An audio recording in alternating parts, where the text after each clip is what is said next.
How to add answer in Tidio. So first, go to your account. Next is just click on the settings here at the bottom left corner.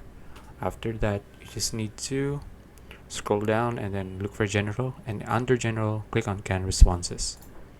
Okay, from here, you just need to click on add a new canned response. And from there, you just need to type in the tags that you want to use when you're going to answer something from it. So for example, you're going to add a help tag. So just click on create a new tag. If you want to make it private, you can do that. You can just check this box. So I won't do that since I want it to make it public. So you just need to make your can respond message. So for example, if someone says help, just type in, for example, let's make how may I help you? Okay, now just click on save,